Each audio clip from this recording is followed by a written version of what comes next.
오늘 이 시간에는 메도니즘에 관한 생각이라는 제목으로 야고보서 5장 14절 말씀을 가지고 함께 은혜를 나누도록 하겠습니다.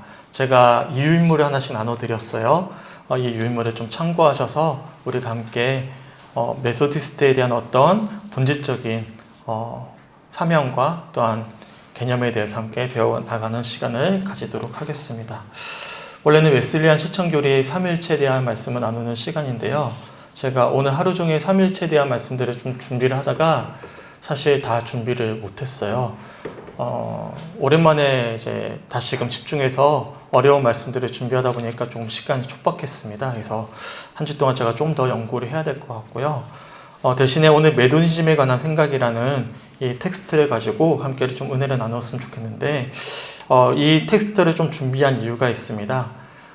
제가 5월 23일 날, 그러니까 5월달 마지막 주일날 삼남연의 한려지방에 가서 이제 웨슬리 회심 집회, 연합 집회 강사로 일단은 초빙이 됐어요. 그래서 제가 가서 한려지방에 있는 모든 감리교회 교인들이 향해서 말씀을 전해야 되는데, 웨슬리 회심 집회이기 때문에 제 어떤 개인적인 말씀을 나눌 수는 없고 웨슬리에 대한 어떤 내용을 좀 나눠야 되는데, 감동을 주시기로는 1786년 그러니까 웨슬리 목사님의 말년에 쓰여진 이 메도니즘에 관한 생각이라는 텍스트를 가지고 은혜를 나눴으면 좋겠다라는 감동을 주셨습니다. 한려지방에서 저에게 요청이 오기를 감리교회 많은 교리들 중에 특별히 공교회성에 대해서 좀 나눴으면 좋겠습니다 라는 어떤 요청을 받았습니다. 웨슬리 목사님의 어떤 회심이나 어떤 신학적인 이야기나 어떤 삶의 경험이나 간증들이 아니라 감리교인으로서의 어떤 공교회성을 확인할 수 있는 그런 내용을 좀 다루었으면 좋겠습니다 라는 요청을 받았어요. 그래서 웨슬리 목사님의 공교회성에 대해서 좀 고민을 하던 도중에 하나님이 감동으로 주셨던 텍스트가 바로 오늘 함께 나눌 메도니즘에 관한 생각입니다. 오늘 주어지는 이 텍스트를 가지고 함께 은혜를 나눌 때 감리교인으로서의 공교회성을 회복할 수 있는 은혜가 있길 주님의 이름으로 간절히 축원합니다. 우리는 지금 팬데믹 현상을 마주하고 있습니다. 코로나19 이후로부터 시작이 되어진 이 바이러스의 팬데믹 현상을 통해서 우리는 참 어려운 시간들을 보내고 있습니다. 단순히 한두 달로 끝나지 않았죠. 벌써 1년이 훌쩍 넘어서 2년째, 아마 3년째, 4년째 계속 이어지게 될 것입니다. 이번에 뉴스를 보니까 인도 같은 경우에는 심각하더라고요. 하루에만 약 5천 명의 사람들이 생명을 잃고 있고 확진자만 40만 명에 이른다라고 이야기를 하고 있어요. 굉장히 심각한 상황을 우리가 마주하고 있고 우리나라 역시도 안심할 수가 없습니다. 오늘만 하더라도 600명이 넘어가고 언제 또 우리가 더 많은 확진자를 맞이할지도 모르는 것이죠. 지금은 봄이고 여름이에요. 아무래도 따뜻해지면 바이러스의 활동이 조금 어려워지거든요. 그래서 작년에도 봄이 지나고 여름쯤 왔을 때 확진자가 확 줄었습니다. 근데 지금은 그에 비해서 확진자가 아직 굉장히 많은 편이에요. 아마도 겨울 가면 지금보다 훨씬 더 어려운 상황을 우리나라 역시도 마주할 수도 있는 것입니다.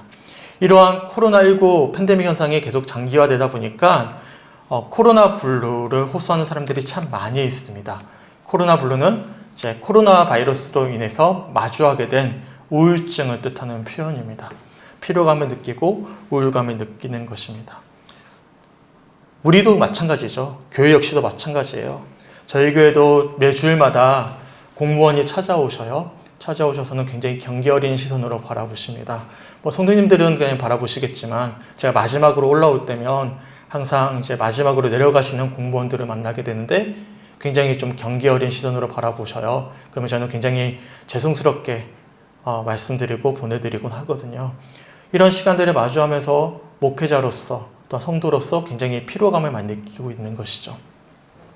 그렇다면 이런 코로나 블루 현상 또한 이 팬데믹 현상을 마주하면서 과연 교회는 어떻게 대응을 하고 있었는가? 과연 세상 사람들을 보았을 때 이 코로나 시대에 교회는 어떤 모습을 보이고 있었는가? 우리가 한번 돌아봐야 되는 것이죠. 과연 세상 사람들은 이런 코로나19 시대 속에서 교회를 어떻게 바라보고 있을까? 제가 여러 차례 소개해드렸잖아요. 지난 1년간 코로나19를 겪으면서 한국교회 신뢰도는 급속도로 추락을 하고 있습니다. 코로나19 전에도 이미 개신교회는 많은 믿지 않는 사람들로부터 신뢰받지 못하는 종교단체 중에 하나로 손꼽히곤 했습니다. 여러 이유가 있겠죠. 하지만 코로나19를 마주하면서 도리어 더 하락했음을 우리들이 알 수가 있습니다. 또 다른 통계조사를 보시면 미국 같은 경우에는 도리어 반대더라고요. 코로나19가 우리나라보다 미국이 훨씬 더 심한데 반대로 미국은 종교가 더 필요하다고 느끼는 사람들이 더 많아졌대요. 생명을 잃고 어려움을 겪으면서 늘어났다는 것이죠. 제가 저번에도 한번 소개해드렸지만 미국에서 목회하고 있는 친구가 있습니다. 미국 감리교회 UMC에서 목회를 하고 있는데 우리나라와는 달리 도리어 코로나19 시대에 교회에 대한 어떤 신뢰성이 회복되어져 가고 있다. 도리어 교회 사람들이 더 신뢰하고 인정하고 있다는 어떤 이야기를 전해드렸거든요. 우리나라와 정반대이죠. 코로나19 때문에 교회가 지탄받는 것은 아닌 거예요. 이것을 교회가 어떻게 대응하느냐의 문제 때문에 교회가 굉장히 신뢰도가 하락되고 있음을 우리들이 알 수가 있는 것입니다. 그러면 믿지 않는 사람들의 입장에서 본다면 이 코로나19 시대에 우리 개신교회가, 우리 교회가 어떻게 비춰지고 있을까? 또 다른 통계조사를 보니까 언론에 비친 개신교회의 모습은 이기적으로 보인다였어요. 대부분의 교회들이 방역을 지키기 위해 노력을 하지만 공익적인 역할을 제대로 감당하지 못하고 이기적으로 보인다는 것이 대부분의 어떤 일반적인 시민들의 시선이었다는 것이죠. 그러니까 교회의 모습이 굉장히 이기적으로 보인다는 거예요. 교회로서의 어떤 공교회성, 사회에서의 어떤 역할을 온전히 감당하지 못하고 교회로서의 어떤 역할을 감당하지 못하고 도리어 코로나19 시대에 어떻게든 교회의 어떤 이익만을 추구하고 어떤 교회의 어떤 목소리만을 내고 있는 어떤 이기적인 집단으로 믿지 않는 사람들이 보고 있다는 것입니다. 그러기에 코로나19 시대를 마주하면서 믿는 사람들, 특별히 교회에 대한 어떤 인식이 굉장히 하락되었음을 우리들이 알 수가 있는 것입니다. 그렇다면 이런 시대 속에서 우리 교회가 회복해야 될 가치는 무엇일까요? 특별히 우리는 감리교인입니다. 감리교인. 감리교는 누가 뭐라고 해도 웨슬리 목사님으로부터 시작이 되어졌고 실제로 오늘 함께 읽을 텍스트를 살펴보시면 웨슬리 목사님 당시에도 부흥성장했던 감리교회 내에 어떤 문제가 있었음을 우리가 확인할 수가 있거든요. 그래서 그 문제점을 가지고 웨슬리 목사님이 이 글을 썼단 말이죠. 그래서 오늘 함께 살펴볼 메도니즘에 관한 생각이라는 텍스트를 통해서 과연 공교회성을 잃어버리고 있는 감리교인들이 회복해야 될 신앙의 가치가 무엇인지를 확인하고 결단하는 은혜의 시간이 되시길 주님의 이름으로 간절히 축원합니다. 아멘. 제가 텍스트를 다 나눠드렸어요. 제가 텍스트를 읽어드리진 않을 거예요. 하지만 하나하나 좀 살펴보시면서 함께 은혜를 나누었으면 좋겠습니다. 우선 1페이지 제위에 보면 타이틀이 있어요. 메도니즘에 관한 생각. 그리고 바로 밑에 보면 영어 타이틀이 있고요. 1786년 8월 4일 런던이라고 써져 있습니다. 웨슬리 목사님이 1791년도에 돌아가셨기 때문에 거의 말년에 쓰여진 그림을 우리들이 알 수가 있습니다. 근데 이 글의 첫 번째 시작이 어떻게 시작이 되죠? 나는 메도디스트들이라고 불리는 사람들이 유럽에서나 아메리카에서 사라지는 것을 두려워하지 않지만 단지 능력 없는 종교의 형식만을 가진 일종의 죽은 종파가 될까봐 두려워한다라고 글을 시작하고 있습니다. 이 딱 글만 보더라도 딱 어떤 배경 속에서 이 글이 쓰여졌는지 알 수가 있죠. 나는 감리교인이라고 불리는 사람들이 유럽이나 미국에서 사라지는 것을 나는 두려워하지 않는다. 내가 두려워하는 것은 나로부터 시작이 되어진 이 감리교회 모임이 종교의 형식만을 가지고 있는 죽어버린 종파가 될까봐 나는 걱정한다라고 이야기하고 있어요. 감리교회라는 타이틀이 문제가 아니라 감리교 내에 구성되어져 있는 구성원들이 신앙의 본질을 잃어버리고 껍데기만 가지고 있을까봐 나는 두려워한다라고 이야기하고 있는 건데 이 글만 본다면 우리가 유추해 볼 수 있죠. 지금 웨슬리 목사님의 말년에 감리교인들이 껍데기만 가지고 있음을 그런 어떤 변질된 모습을 보이고 있음을 우리들이 알 수가 있습니다. 실제로 설교 기독교의 무능함에 대한 원인들이라는 글에 보면 현재 감리교인의 상태에 대해서 웨슬리 목사님이 이렇게 설교를 하고 있습니다. 제가 읽어드릴게요. 메소디스트들은 부유해졌기 때문에 더욱 자신들에게만 탐닉하게 되었습니다. 참된 기독교가 전파될수록 근면과 절약이 생기고 자연적으로 부가 증가하였습니다. 그러나 부는 교만과 이 세상을 사랑함과 기독교를 해치는 모든 기질을 가져다 줍니다. 그러면 이것을 방지하고 사람들 사이에 계속 기독교를 유지할 길은 없습니까?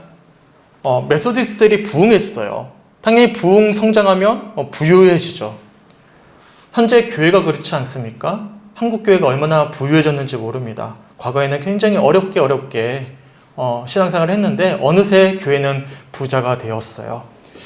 최근에 한 감리교회에서 문제가 생겼습니다.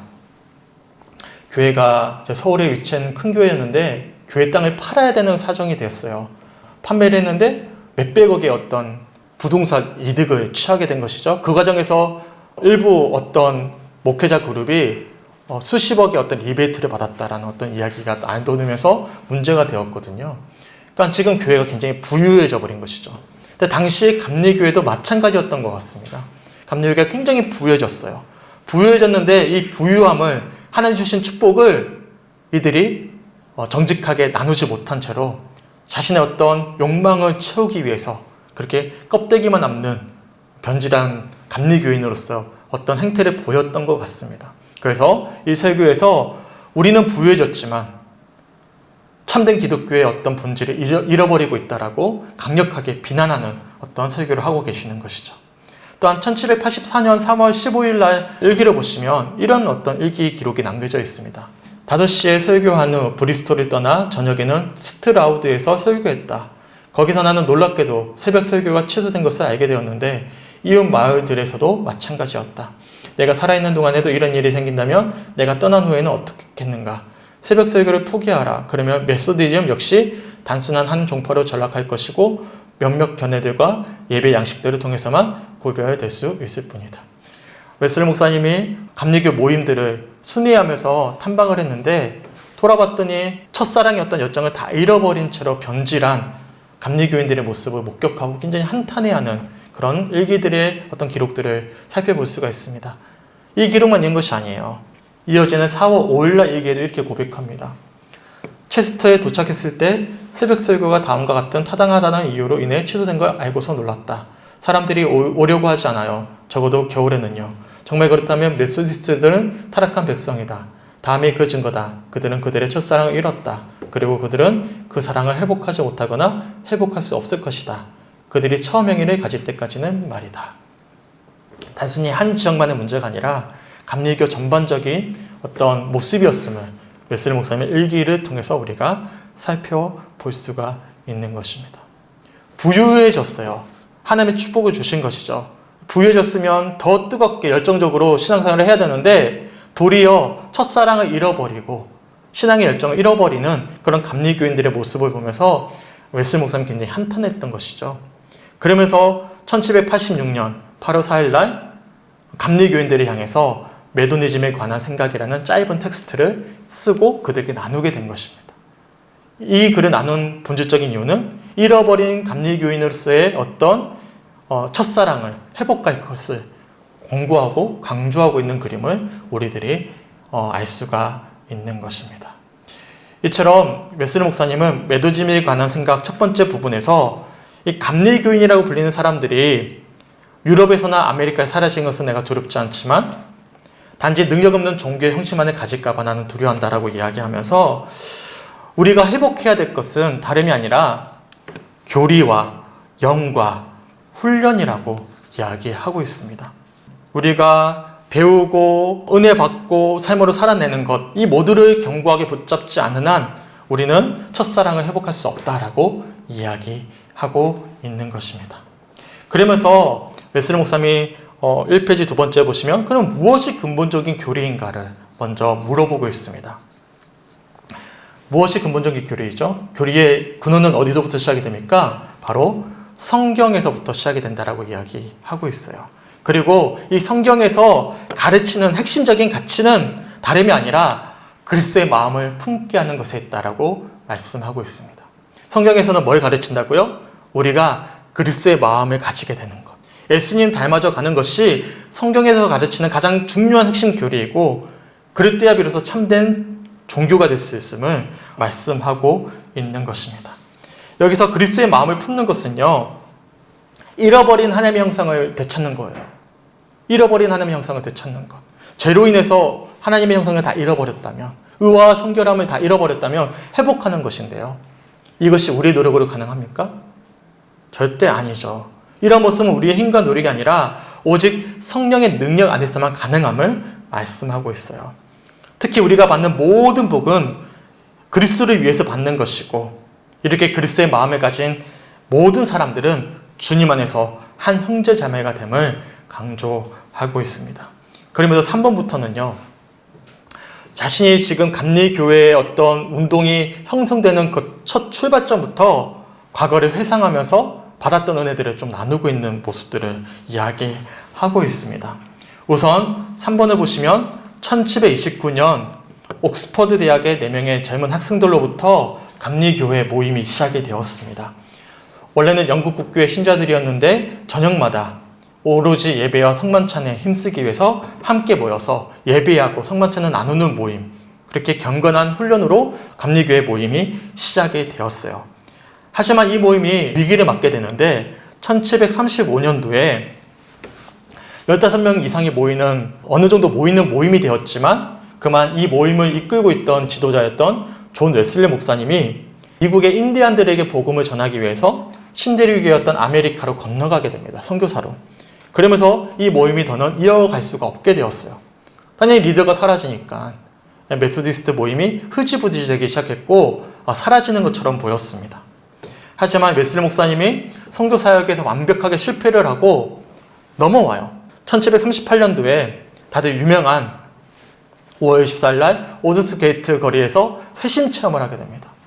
뜨거운 어떤 사명을 다시금 재확인하게 되셨던 것이죠. 하지만 이런 뜨거웠던 회심 체험이 도리어 영국 국교의 사람들에게는 거부감 있는 반응으로 보이기 시작했습니다.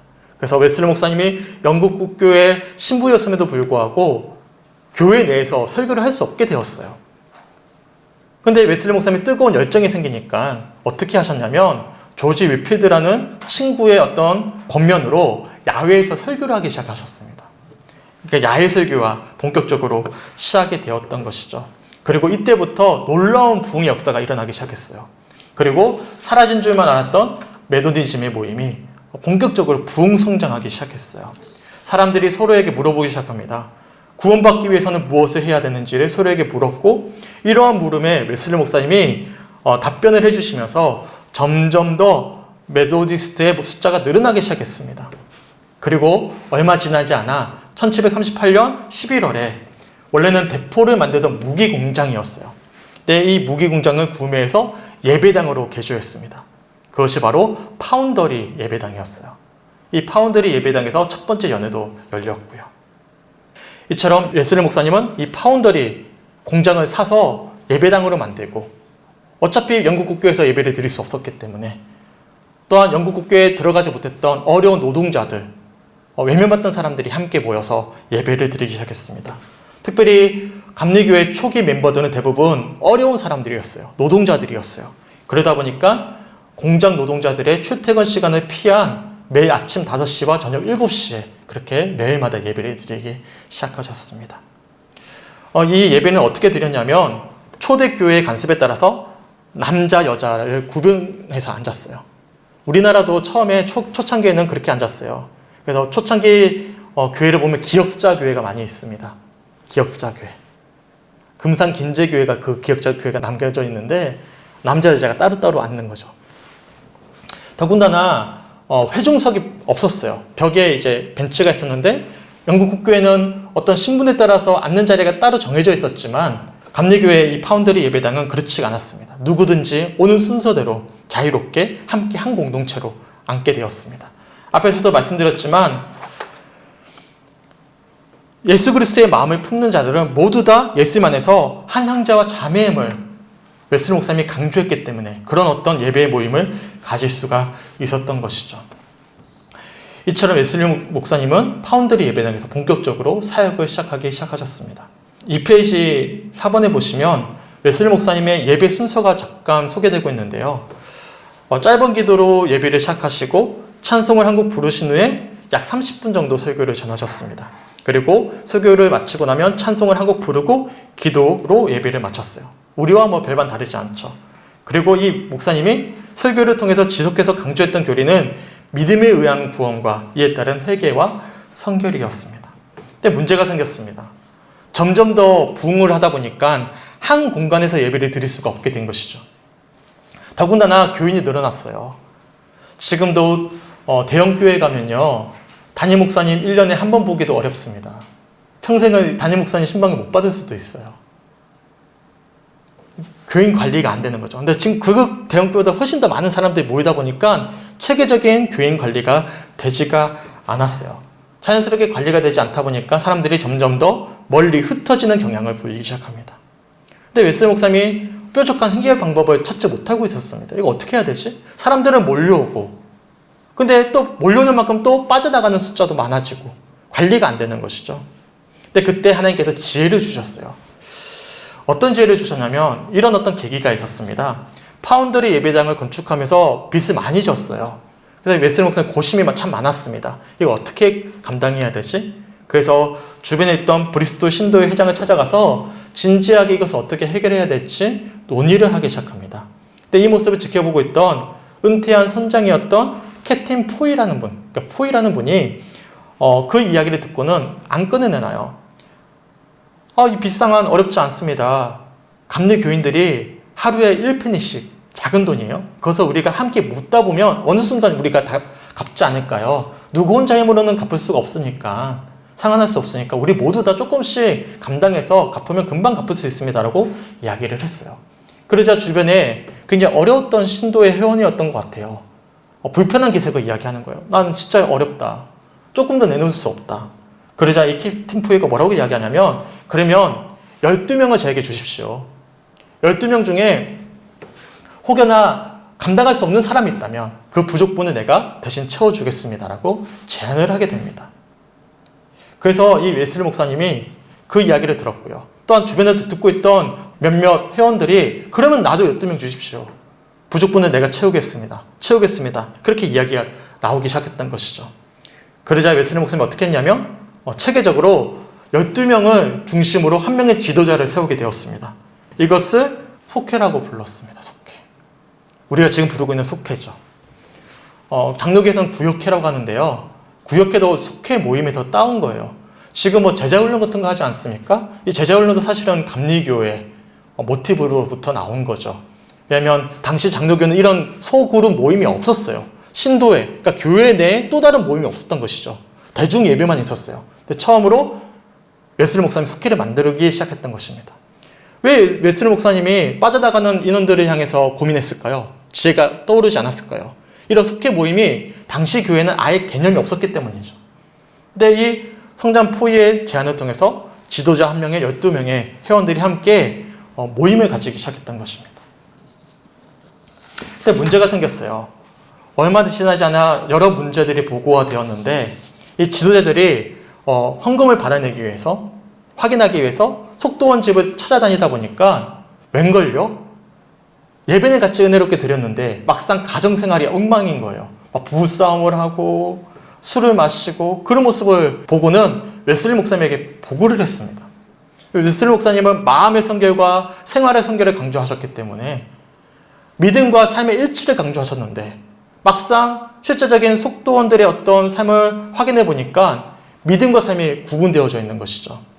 그래서 웨슬리 목사님이 어떤 제안을 하게 되냐면 단순히 속회 지도자들에게 헌금을 확인하고 받아들이는 것만 확인할 것이 아니라 본격적으로 영혼까지도 관리할 수 있도록 그들을 훈련시키기 시작했습니다. 단순히 헌금을 모금하기 위해 세운 속회 지도자들의 역할을 단순히 헌금만 받아내는 역할이 아니라 12명의 속도원들의 어떤 영혼까지도 감당할 수 있는 평신도 지도자들로 세우기 시작했던 것이죠. 속장을 훈련시키기 시작했던 것입니다. 큰 교회가 있다면 이제는 12명의 작은 모임의 또 다른 어떤 교회를 세우기 시작했던 것입니다. 그리고 이러한 지침은 웨슬리 목사님이 소속되어 있던 런던 신도회뿐만 아니라 다양한 지역에 뿔뿔이 흩어져 있던 다양한 감리 교인들에게도 동일하게 내려졌고 따르게 되었던 것이죠. 이러한 속회 모임은 속회원들이 쉽게 낙심하거나 이탈하지 않도록 신속히 도울 수가 있었고요. 혹여나 무질서하게 행동하거나 문제를 일으키는 속도원들이 있다면 교정하거나 추방할 수 있는 어떤 그런 역할들을 감당할 수가 있었습니다. 이게 속회예요. 그러니까 공동체가 시작된 것이죠. 그러니까 감리교는 공동체성을 가지고 있는 거예요. 홀로 하나님과 예배를 잘 드리면 되지, 나 열심히만 잘 믿으면 되지, 나 혼자 잘 헌신하면 되지가 아닌 거예요. 감리교의 첫 번째 출발은 뭐라고요? 기초는 속회예요.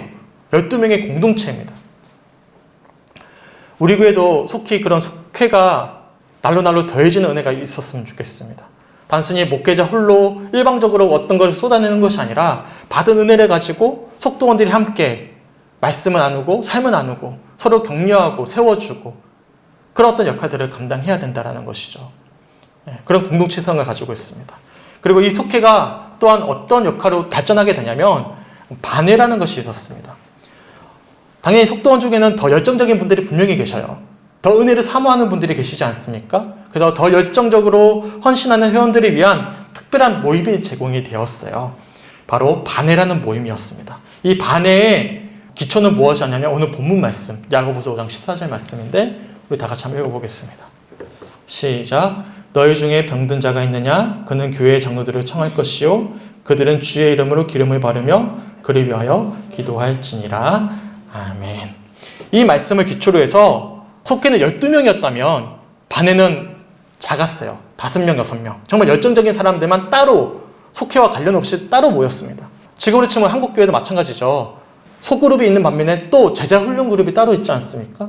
따로 모여가지고 훈련을 받는 그룹. 바로 그것이 반회였던 거예요. 이 반회는 기혼자, 미혼자를 구분하여서 편리한 시간에 따로 모여서 함께 더 구체적으로, 더 열정적으로 기도하고 말씀을 배우고 훈련하는 그런 시간들을 가졌던 거예요.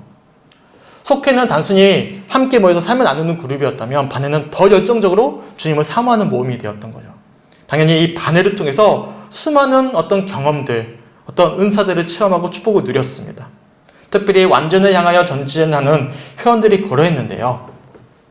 더군다나 이 반회 중에서도 특별히 더 큰 은혜를 받은 이들, 지도자 그룹이죠. 이 사람들은 선발 신도회로 또 다시 모였습니다. 월요일마다 함께 모여가지고 선발회도 모였던 거예요. 이처럼 속회로 시작했던 감리교회 모임이 공동체성을 더 확고히 하면서 더 세분화해서 모이기 시작했던 것이죠. 속회가 더 구체화돼서 반회가 되었고 반회에서 더 은혜를 확실하게 체험받았던 지도자들이 성발 신도회로 모이기 시작했던 거예요. 그러면 웨슬리 목사님 왜 이런 작업들을 해나가셨을까요? 바로 메도니즘의 본질을 회복하고 항상 확인하기 위함이었습니다. 3페이지 8번에 보시면 메도니즘의 본질에 대해서 웨슬리 목사는 어떻게 소개를 하고 있냐면 성서적 종교의 기초를 둔 마음의 성결과 생활의 성결이 있다 라고 이야기하고 있어요. 따라해볼까요? 마음의 성결, 생활의 성결. 결국에는 이 마음의 성결은 누구와의 관계죠? 하나님과의 관계입니다. 생활의 성결은 누구와의 관계죠? 이웃과의 관계예요. 그래서 감리교는 하나님 사랑, 이웃 사랑이 무엇보다 중요한 핵심 가치인 거예요. 마음의 성결, 생활의 성결. 이것들을 이루기 위해서 속회, 반회, 선발회, 참회자반 여러 가지 어떤 공동체를 만들어서 구체적으로 열정적으로 사역을 감당하셨던 것입니다. 그 외에 이 마음의 성결과 생활의 성결의 그 외에 다른 어떤 구체적인 어떤 지침들은 부수적인 것들로 보았습니다. 핵심은 이 두 가지다. 하나님과의 관계, 이웃과의 관계. 하지만 이 부수적인 것까지도 정확하게 잘 열심히 사용해야만 어떤 공격으로부터도 이겨낼 수 있다라고 이야기해요. 당연히 부수적인 것들이 무시된다면 본질도 흐려지는 것이고 더 나아가서 본질이 흐려진다면 부수적인 것을 아무리 잘 지킨다 한들 껍데기에 불과하다라고 이야기를 하고 있는 것입니다. 여기까지가 웨슬리 목사님이 지금까지 해왔던 사역을 점검하고 다시 한 번 더 회고했던 이야기들이에요. 그리고 본격적으로 4페이지에 가시면 이 메도니즘에 관한 생각의 핵심적인 이야기를 하고 있습니다.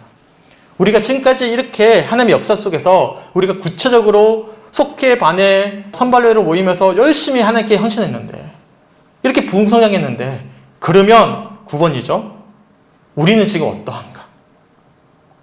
그렇게 하나님께서 축복해 주셔서 감리교회가 이렇게 부흥성장했는데 그러면 지금 우리의 모습은 어떠한가? 라고 이야기하고 있는 거죠. 4페이지 9번에 보시면 이렇게 이야기합니다. 이러한 배경을 참고해서 현재의 형편과 사정을 정직하고 정확하게 인식해보자. 어떨까? 뭐라고 이야기하고 있습니까? 예외는 있겠지만 부가 증가하는 곳에는 반드시 부가 증가하는 만큼의 종교의 본질, 즉 그리스도 안에 있는 순전한 마음을 잃어버릴 가능성이 크다. 그래서 나는 진정한 종교의 부흥이 얼마나 지속할지를 가늠할 수가 없다. 저는 이게 굉장히 중요한 표현이라고 생각합니다. 왜 그럴까요? 우리는 부흥 성장을 너무나 소중하게 여깁니다. 그래서 목회자들도 그렇고 장로님들도 그렇고 기도할 때마다 뭘 부르짖죠? 우리 교회가 부흥했으면 좋겠습니다. 성장했으면 좋겠습니다. 그렇게 기도하지 않습니까? 근데 실제로 한국교회가 부흥 성장했어요. 그랬더니 어떤 일들이 벌어집니까? 본질이 변질하기 시작합니다. 그래서 웨슬리 목사님이 뭐라고 생각하냐면 자신이 열심히 이렇게 살고 그랬더니 하나님께 부흥 성장해 주셨고 축복을 주셨어요. 근데 막상 부흥 성장한 감리교회를 보니까 변질해버리고 있는 것이죠. 그래서 과연 진정한 종교의 부흥이 얼마나 지속할지 나는 모르겠다. 굉장히 뼈있게 다가왔던 글귀였어요. 지금 한국교회뿐만 아니라 당시 초기 감리교회에서도 이런 문제를 가지고 웨슬리 목사님 본질적인 문제를 가지고 고민하고 있음을 우리들이 알 수가 있는 것이죠. 그러면서 진정한 종교는 반드시 금령과 절약이 뒤따라야 되겠지만 당연히 이 금령과 검약의 생활이 뒤따르면 부유해질 수밖에 없다. 그리고 부가 자연스럽게 증가하는 만큼 인간은 교만해질 수밖에 없다라고 이야기하고 있어요. 이게 단순히 돈만의 문제는 아닙니다. 은혜 받은 것도 마찬가지죠. 우리 열심히 은혜를 사모하면 하나님께서 은혜를 부어주셔요. 하지만 은혜를 우리가 많이 받았잖아요. 자연스럽게 어디에 넘어지기 쉽죠? 나태함과 교만에 넘어지기가 참 쉬운 거죠. 단순히 돈만의 문제는 아니에요. 실제로 정말로 한국교회 정말로 훌륭한 목사님들, 존경받던 신앙인들이 말년에 얼마나 안 좋은 모습을 보일 때가 많이 있었습니까? 은혜를 못 받았기 때문이에요? 은혜를 너무 많이 받았는데 그만 교만의 문제에 넘어져 버렸던 것이죠. 그러면서 웨슬리 목사님은 과연 진짜 종교의 부흥이 얼마나 지속될 수 있을까? 굉장히 회의적인 어떤 이야기를 나누고 있는 거예요. 그러면 10번에 이렇게 이야기합니다. 그렇다면 푸른 월계수처럼 번성한 메도니즘이 본질을 잃어버리지 않은 정말 마음의 종교, 진정한 종교로서 계속 세상에 살아남기 위해선 어떻게 해야 될까? 질문을 던지고 있습니다. 그러면서 실제로 지금 감리교회의 모습을 이야기하고 있어요.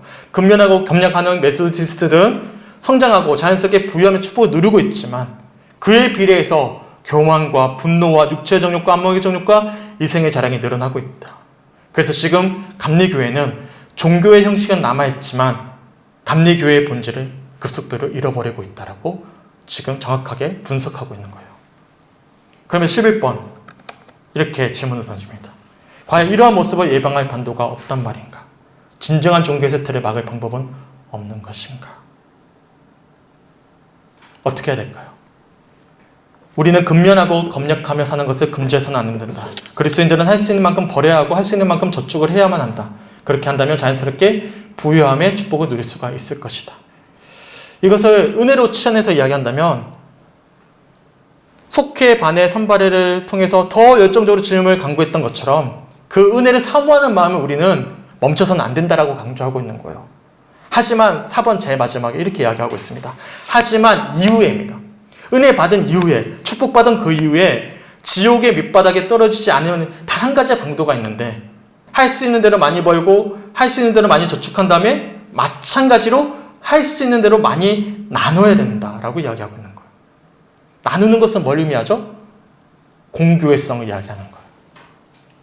교회로서 받은 축복을, 성도로서 받은 은혜를 내가 가지고 있어서 교만함에 넘어질 것이 아니라 공교회성을 회복할 것을, 교인으로서의 어떤 책임을 다할 것을 이야기하고 있는 거예요.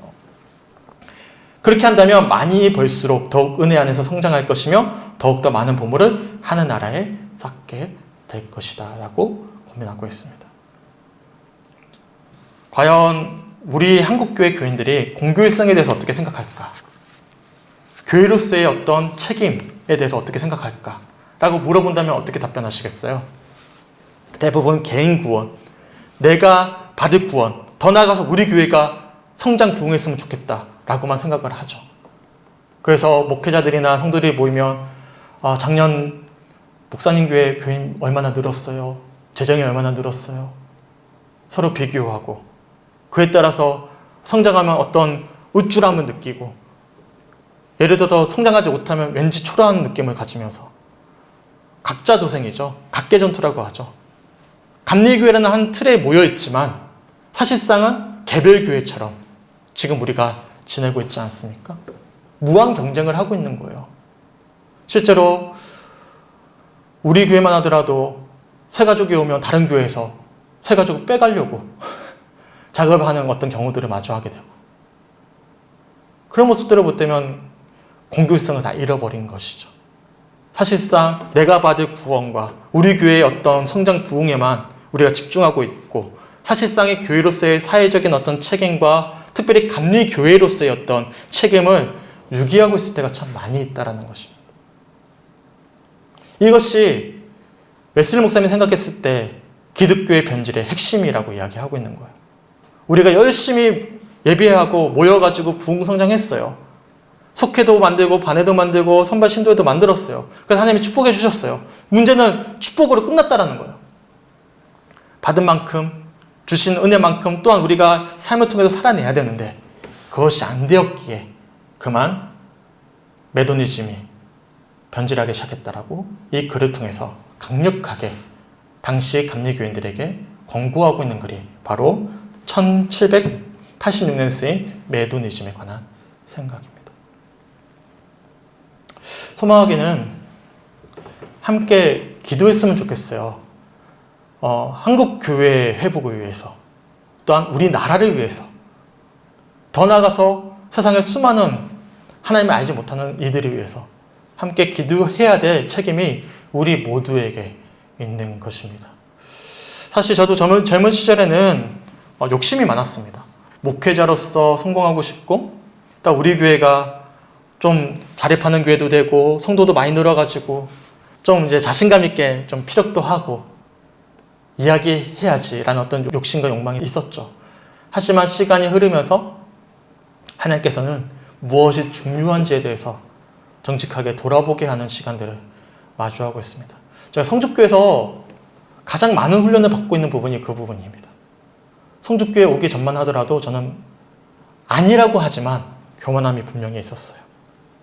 하지만 성죽교에 와서 철저하게 제 어떤 교만함을 깨트리시고, 나는 어려워도 괜찮아, 나중에 잘 될 거야, 하나님 축복해 주실 거야, 더 놀랍게 사용하실 거야, 어떤 그런 기대함을 가지고 있는 교만함을 또한 가지고 있었거든요.